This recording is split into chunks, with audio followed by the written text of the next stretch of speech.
Hey everybody, Alex Kazora, SteelersDepot.com, back with some Pittsburgh Steelers news for you guys. Steelers have signed two players today, and they are two familiar faces, starting with quarterback Josh Dobbs, who his agent announced he'll be back on a 1-year contract with the Steelers.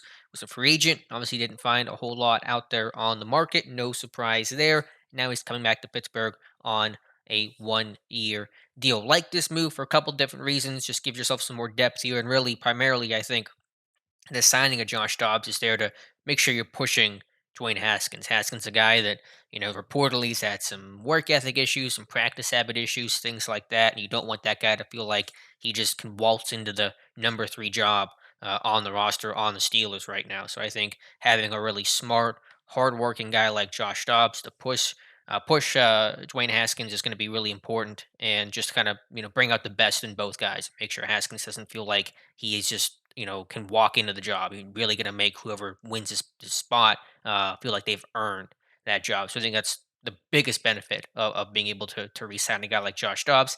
Some people have asked and are certainly asking the question, does this prevent the Steelers from drafting a quarterback?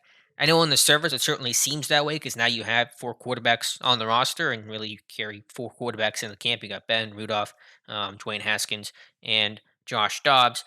I still think there's a chance they could, primarily because you're still in the same situation you were 24 hours ago, in the sense of you'd be drafting a quarterback because there is literally no quarterback under contract for next season. Not Ben, not Rudolph, not Haskins, not Josh Dobbs, who signed a 1-year deal. Now, Haskins will be a restricted free agent next year, so if he plays well, you want to retain him, you can probably do so without much of a hassle. Put an original round tender on him because he was a first round pick. No one's going to take him, no worries there, but you don't know what you're going to have in Dwayne Haskins in the first place. So who knows if that'll even be a conversation 12 months from now. But yeah, just still wonder, if you find someone in the mid rounds with some upside, a developmental guy, obviously whoever you draft this year wouldn't play. There'd be no reason to. But, do you want to go into the 2022 offseason really having no idea what quarterbacks, if any, are going to be on your roster? That's a position that the Steelers don't normally find themselves in. So I still wouldn't put the chances of them drafting a mid-round quarterback at zero if there was somebody they really liked. I mean, just put it this way: let's say they really liked someone like Jamie Newman or Davis Mills or Kyle Trask. Even I think he'll be an earlier pick, but just some quarterback they like. Does his signing of Josh Dobbs prevent them from taking a guy they think has some longer-term potential? I would say no. Now, there was a question of, if you draft a quarterback, you got five on the roster. How does that work? But I think for most teams, having too many good quarterbacks and too many potential options generally a good thing, and you can kind of figure things out through the rest of the offseason. So we'll see. But that's kind of my initial thought on the draft plans. Maybe not changing if there's a quarterback they really like sitting there in the third, fourth round.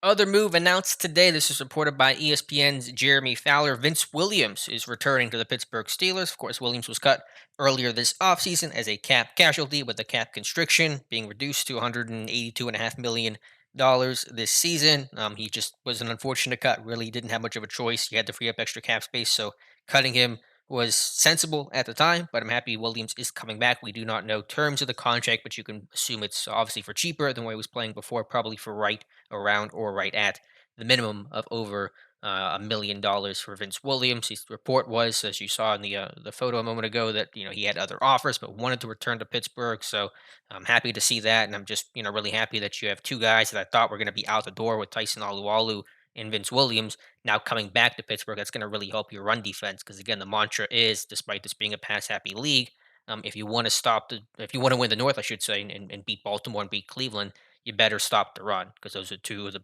most run heavy teams in football. So really happy to have Vince back. The thought would be that he's going to start next to Devin Bush next season. Robert Spillane would be excellent depth. And you got UG3 and Marcus Allen behind them. I think that puts you in a pretty decent spot overall. Of course, a lot of this is based on the health and rehab of Devin Bush, but if he recovers 100%, then I think you have a pretty good lineup there at inside linebacker. So very happy to see Vince Williams back in Pittsburgh, a vocal leader, a thumper against the run, good communicator, helped out Devin Bush a lot with some of the intangible, pre-snap stuff.